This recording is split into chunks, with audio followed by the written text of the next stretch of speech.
नमस्कार, आपके साथ मैं हूं विद्यानाथ झा। खबर कट टू कट स्पेशल में सबसे पहले बात अलीगढ़ मुस्लिम यूनिवर्सिटी की।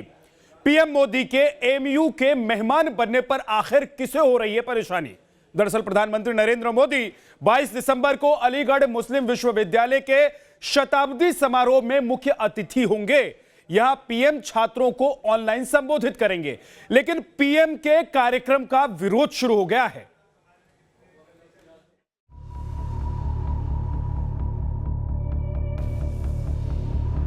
ऑनलाइन प्रोग्राम है तो हम बाहर खड़े होकर काले झंडे दिखा के अपना गुस्से का इजहार करेंगे।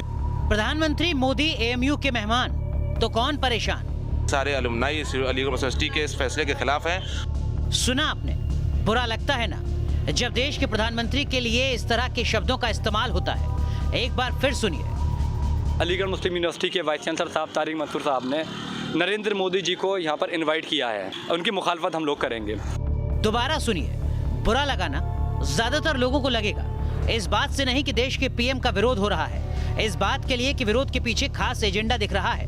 वैसे आगे बढ़ने से पहले आपको ये बता देना जरूरी है कि हमने कई ऐसी बातें सेंसर कर दी हैं जो आपत्तिजनक है। वाइस चांसलर ने मोदी जी को इनविटेशन दिया है, हम इसका खंडन करते हैं। खैर छोड़िए, इस पर आगे बात करते हैं। फिलहाल एएमयू की तस्वीर देखिए। 56 साल बाद देश के प्रधानमंत्री एएमयू के दीक्षांत समारोह में शिरकत कर रहे हैं। कन्वोकेशन 22 दिसंबर को होना है। तैयारी अभी से जबरदस्त है क्योंकि इस बार का दीक्षांत समारोह बहुत खास है। जी हाँ, बहुत खास। ऐसा कोई बिल्कुल मुखालफत नहीं हो रही है, सब लोगों ने इसका वेलकम किया है। और ये जो है यूनिवर्सिटी के सेलिब्रेशन से, इसका पॉलिटिक्स से कोई मतलब नहीं है। जो भी एजुकेशन मिनिस्टर है, हमारे जो विजिटर हैं वो प्रेसिडेंट ऑफ इंडिया है और भारत के प्रधानमंत्री हैं, तो ये लोग हमारे सेलिब्रेशंस का हिस्सा बन रहे हैं। ये बहुत अच्छी बात है। प्रोफेसर रेहान अकेले नहीं है जिनके लिए दीक्षांत में देश के प्रधानमंत्री का शिरकत करना ऐतिहासिक है। और ऐसा भी नहीं कि इससे पहले एएमयू के दीक्षांत समारोह में पीएम ना गए हों। शास्त्री जी ने हिस्सा लिया था 1964 में, तब कोई विरोध नहीं हुआ था। इस बार भी पीएम हिस्सा ले रहे हैं, लेकिन इस बार छात्रों का एक गुट विरोध कर रहा है। काले झंडे का ऑर्डर दिया जा रहा है।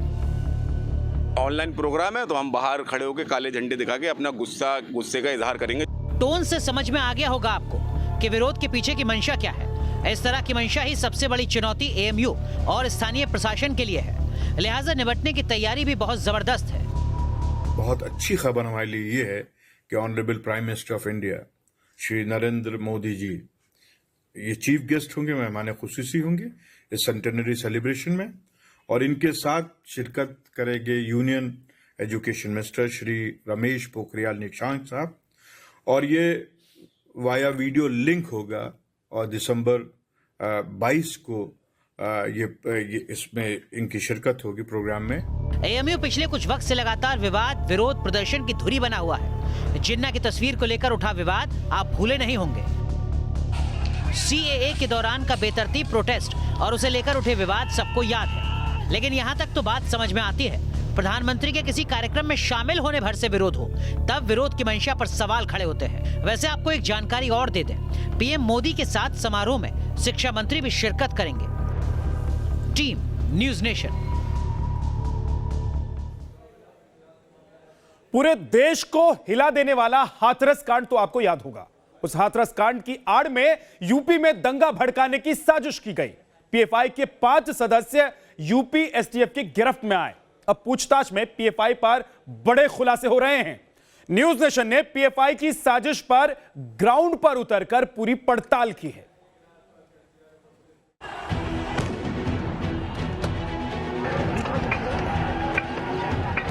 दिल्ली दंगों की खौफनाक तस्वीरों से लेकर हाथरस के हंगामे तक पीएफआई यानी पॉपुलर फ्रंट ऑफ इंडिया लगातार सुरक्षा एजेंसियों के रडार पर है। अब पीएफआई की एक और साजिश का खुलासा हुआ है। यूपी एसटीएफ ने अपनी जांच में पीएफआई की दंगा भड़काने की प्लानिंग को डिकोड करने का दावा किया है। ये तस्वीर यूपी एसटीएफ के शिकंजे में आए पीएफआई मेंबर मसूद की है। मसूद पर आरोप है कि उसने दंगे भड़काने के लिए फंड जुटाया। मसूद के साथ एसटीएफ ने 4 और युवकों को अरेस्ट किया है। इनसे पूछताछ के बाद यूपी एसटीएफ ने खुलासा किया कि पीएफआई गरीब परिवारों के युवकों को आतंकी साजिश में धकेलने की प्लानिंग करता है। आर्थिक मदद के बदले युवाओं से देश विरोधी काम करने के लिए भड़काता है। खासकर मुस्लिम युवकों को टारगेट करते हैं पीएफआई के सदस्य। विदेशी फंडिंग के जरिए देश विरोधी काम अंजाम देता है पीएफआई। और उसके हम लोगों ने संयुक्त पूछताछ किया, पूछताछ आख्या भी है, और ये सब लोग वही हैं जो मतलब उसका केवल नाम बदल करके काम उसी तरह का कर रहे हैं। अब सवाल यह है कि क्या बहराइच पीएफआई का गढ़ बनता जा रहा है? ये जानने के लिए न्यूज नेशन की टीम ग्राउंड पर उतरी और पड़ताल की। सूत्रों ने बताया है कि पीएफआई अब उन लोगों का इस्तेमाल कर रहा है, और ये कहा जाए कि गलत इस्तेमाल कर रहा है अपने नापाक मंसूबों को अंजाम देने के लिए, जिनकी आर्थिक स्थिति ठीक नहीं होती। उनकी आर्थिक स्थिति का फ़ायदा उठा करके उनको मदद करता है, और मदद करने के बहाने फिर अपने नापाक मंसूबों को अंजाम देता है। पीएफआई पर लंबे वक्त से देश विरोधी तत्वों के साथ गठजोड़ के आरोप लगते रहे हैं। उस पर एंटी-सीएए प्रदर्शनों को बढ़ावा देने के लिए फंडिंग का आरोप भी है। अब यूपी एसटीएफ के नए खुलासे से पीएफआई का चेहरा बेनकाब हो गया है। हर गुजरते दिन के साथ पीएफआई का देश विरोधी चेहरा बेनकाब होता जा रहा है। अब पीएफआई पर बेहद सख्त एक्शन की जरूरत है, जिससे वो दोबारा सिर न उठा सके। T news nation. और आइए अब आपको बताते हैं कि कैसे पीएफआई के सदस्य गरीब परिवार के बेरोजगार युवकों को फंसाते हैं, फिर उन्हें देश विरोधी काम करने के लिए मजबूर किया जाता है। टारगेट पर गरीब मुस्लिम परिवार के युवक होते हैं।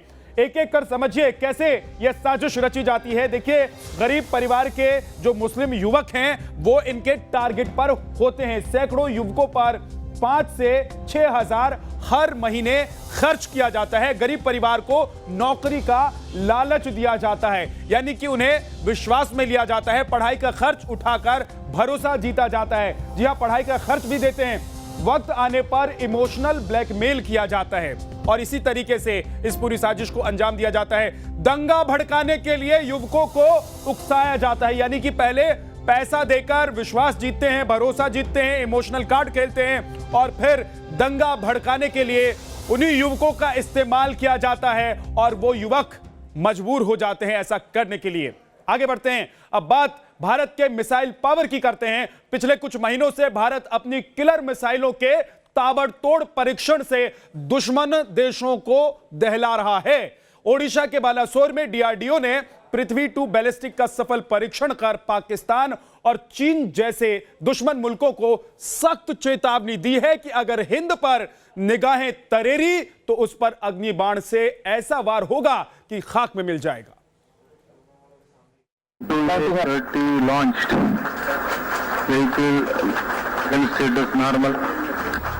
पृथ्वी 2 मिसाइल का परीक्षण, चीन पाकिस्तान में घोर टेंशन। 350 किलोमीटर की दूरी से वार, दुश्मन हो जाएगा तबाह बर्बाद।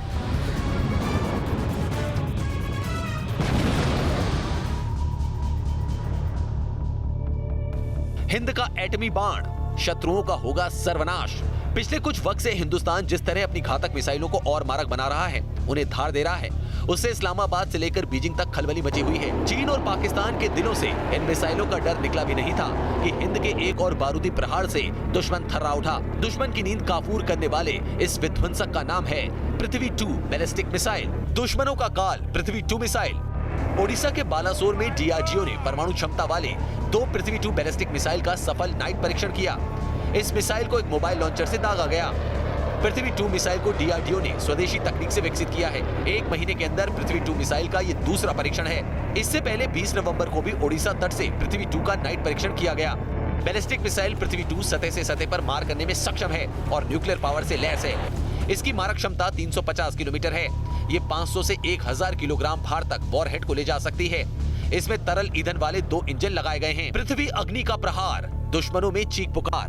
18 दिसंबर को अग्नि 4 मिसाइल का एक और टेस्ट किया जाएगा, जिसके बाद भारत की आसमानी सैन्य शक्ति बढ़ना तय है, क्योंकि अग्नि 4 एक लॉन्ग रेंज बैलिस्टिक मिसाइल है। अग्नि 4 मिसाइल की मारक क्षमता 4000 किलोमीटर तक है। 1 टन वजन का परमाणु हथियार ले जाने में ये सक्षम है। अग्नि 4 मिसाइल की जद में पाकिस्तान ही नहीं बल्कि पूरा चीन भी इसके टारगेट पर है। यानी दुश्मन की एक गलती किसी भयानक तबाही को दस्तक दे सकती है। Team news nation. Paschim Bengal में चुनाव से पहले ममता बनर्जी भारी मुसीबत में है। टीएमसी के नेता लगातार बागी हुए जा रहे हैं। इस्तीफों का दौर शुरू हो गया है। शुभेंदु अधिकारी के अलावा टीएमसी विधायक जितेंद्र तिवारी भी नाराज हैं। वहीं ममता बनर्जी और मोदी सरकार के बीच टकराव बढ़ता ही जा रहा है। गृह मंत्रालय ने 3 अफसरों को सेंट्रल डेपुटेशन पर बुला लिया है। ममता बनर्जी ने केंद्र के फैसले का विरोध किया है और कहा है कि केंद्र सरकार ने अपनी शक्तियों का दुरुपयोग किया है।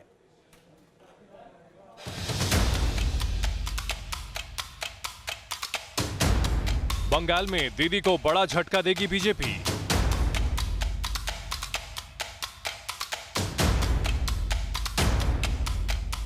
बीजेपी में शामिल होंगे टीएमसी के बागी शुभेंदु।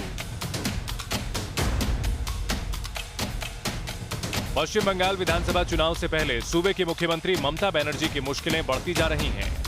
कभी उनके खासम खास रहे पूर्व मंत्री शुभेंदु अधिकारी बगावत के बाद बीजेपी का दामन थामने जा रहे हैं। माना जा रहा है कि हाल ही में केंद्र से जेड सिक्योरिटी हासिल करने वाले शुभेंदु गृह मंत्री अमित शाह के बंगाल दौरे पर बीजेपी की सदस्यता लेंगे। पश्चिम बंगाल बीजेपी महिला मोर्चा की अध्यक्ष ने इस खबर पर मुहर लगा दी है। शुभेंदु दा तो मेरे को लग रहा है ज्वाइनिंग करेंगे 19 को। अमित शाह 19 और 20 दिसंबर को पश्चिम बंगाल में रहेंगे। इस दौरान वो बीजेपी के लिए आक्रामक चुनाव प्रचार के अलावा टीएमसी के बागियों को साधने की कोशिश करेंगे ताकि बीजेपी का मिशन बंगाल कामयाब हो सके। वहीं ममता से नाराजगी की वजह से नवंबर में मंत्री पद से इस्तीफा देने के बाद शुभेंदु विधायक का पद भी छोड़ चुके हैं। इसके बाद बीजेपी में शामिल होने की खबरों के बीच उनका दफ्तर भगवा रंग में रंग चुका है। इस बीच जेड सिक्योरिटी मिलने के बावजूद शुभेंदु ने राज्यपाल से सुरक्षा की गुहार लगाकर ममता सरकार को कटघरे में खड़ा करने की कोशिश की। पार्टी नेताओं के बगावत और बीजेपी के जोरदार चुनाव अभियान से घिरी ममता की मुश्किलें यही नहीं थमी।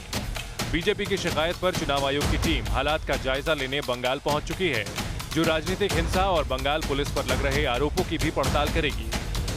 Team news nation. दिल्ली की ठंड ने शिमला मनाली को भी पीछे छोड़ दिया है। दिल्ली में आज ठंड ने रिकॉर्ड तोड़ दिया। शीतलहर की वजह से दिल्ली के सफदरजंग में आज पारा 4.6 डिग्री दर्ज किया गया।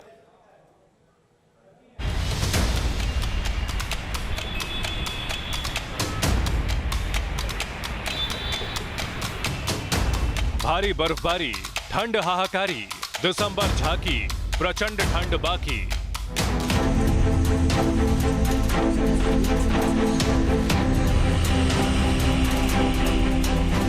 चार 4.6 डिग्री तक गिरा तापमान।